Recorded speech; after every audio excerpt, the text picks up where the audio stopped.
este princípio e não percebemos que quando nós saímos da bênção, nós perdemos toda a possibilidade da vitória. Toda a possibilidade da vitória. Existe um princípio a qual nós entramos quando aceitamos Jesus, e esse princípio de temor a Deus através do testemunho da sua própria palavra e daquilo que o Espírito Santo vai nos fortalecendo, abrindo o nosso entendimento, alimentando o nosso coração, tratando o nosso caráter, fortalecendo a nossa fé. Nós entendemos que esses princípios, quando eles são desobedecidos, anulados, eles são na verdade o enfraquecimento do corpo. É como se em uma mão com 5 dedos nós amputássemos os dedos da mão e quiséssemos ou imaginássemos de alguma maneira que esses dedos separados das mãos tivessem alguma serventia. Isoladamente nenhum deles prestam para nada e a mão fica aleijada. O grande problema da igreja, a igreja que eu faço parte, o corpo de Cristo, tem sido que nós ainda não descobrimos, ainda não nos atinamos para o fato de que nós unidos somos indestrutíveis. Porque o poder que está nas nossas mãos é o poder do Criador de todas as coisas, o nosso Senhor. Porém, esta ação maligna, ela tem colocado o individualismo no nosso coração, e ele tem vindo por ciúme, inveja, e isso serve com que Satanás, ele começa a criar satanistas dentro das igrejas inconscientes. Porque muitas vezes quando um pastor, não desta igreja, mas de qualquer outra igreja, ele sobe no púlpito, e no seu coração você recusa aquela palavra, quando um ministério de louvor, por mais simples que seja, ele sobe no altar e ele começa a ministrar o louvor, e no seu coração você rejeita isso, você está executando a pior feitiçaria que existe, a oração contrária. Nem encruzilhada, nem cemitério, nem impactos, nem derramamento de sangue em sacrifícios. Mas quando um crente, ele permite que o espírito da facção comece à distância alimentar as suas expectativas pessoais, despontando a inveja, e ele começa a olhar para a igreja e ver a igreja como um palco de disputa, aí está um satanista inconsciente. O esclarecimento desse indivíduo vem pelo ensinamento, vem por aquilo que você aprende. Mas quando eu estava falando de batalha espiritual no início, do primeiro nível de batalha espiritual, o ser humano, existe dentro da nossa cultura uma barreira muito grande, pessoal, cultural, para a nossa educação.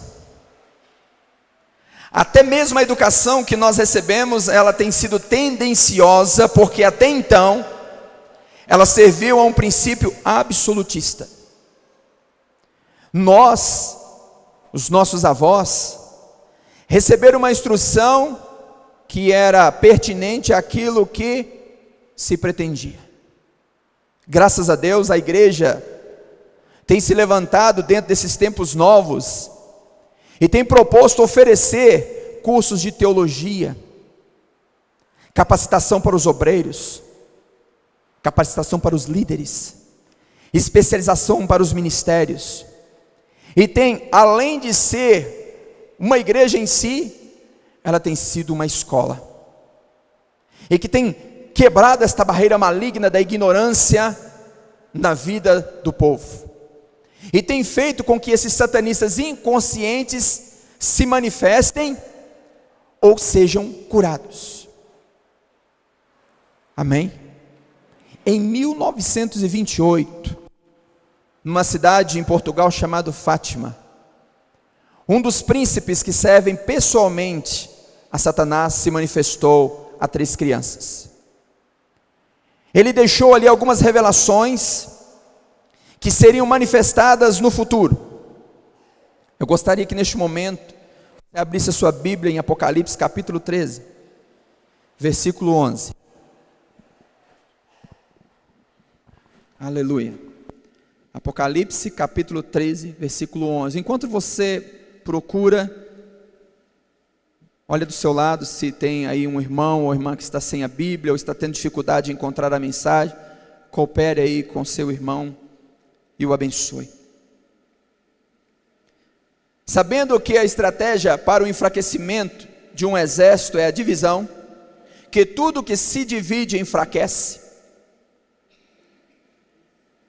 Dentro das diretrizes religiosas nesse planeta, a igreja romana, o espiritismo kardecista e a igreja reformada foi laboratório de uma estrutura que nasceu de uma mente diabólica. Está dizendo aí o texto: vi ainda outra besta, emergir da terra, possuía 2 chifres, parecendo cordeiro, mas falava como dragão. Exerce toda a autoridade da primeira besta na sua presença. Faz com que a terra e os seus habitantes adorem a primeira besta, cuja ferida mortal fora curada. De 1928, em 1969, já então todo o projeto já estava elaborado e ele é aplicado nesses 3 níveis religiosos. A Igreja Católica Romana até então vivia uma das suas piores fases, porque era o período onde o movimento da igreja evangélica experimentava uma explosão pentecostal, e a igreja multiplicava, experimentava sinais e maravilhas e crescimento. A besta negra estava ferido mortalmente, estava fadado à morte. Mas diz a palavra que foi visto uma outra besta emergir da terra. Uma outra besta agora que vem com um manto branco, belíssimo, adornada de ouro, que tem nas suas mãos todo o poder da terra, se intitulando Arautos do Evangelho de Fátima. Hoje, a igreja, você crente, que às vezes coloca a mão no seu coração e diz: eu tenho um chamado para esse ministério de batalha espiritual. Eu digo: o nosso maior adversário nesta cidade e no mundo inteiro é esta seita. E quando eu disse no princípio que eu queria sair da simplicidade, eu queria ter a certeza que o meu adversário estaria ouvindo eu falar isso.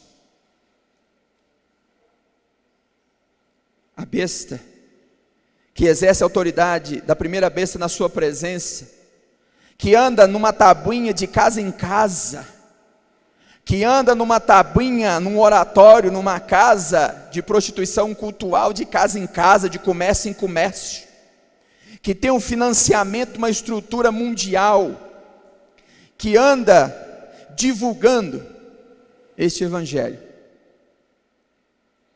enquanto nós muitas vezes não nos concordamos quanto irmãos em Cristo.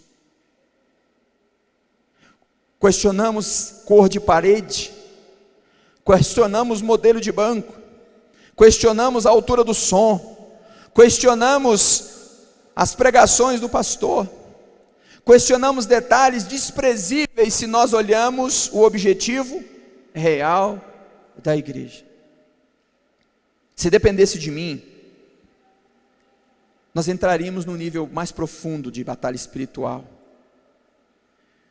Mas eu não quero sair totalmente desse roteiro, porque eu creio que nós estamos dando apenas um passo em direção a tudo aquilo que o Senhor nos ensinará ainda. Mas eu quero dizer a vocês, no nome de Jesus, membros desta igreja, pergunte no seu coração: por que é que esta igreja foi levantada por Deus neste lugar? Será que foi casual? Será porque aqui na época o terreno era mais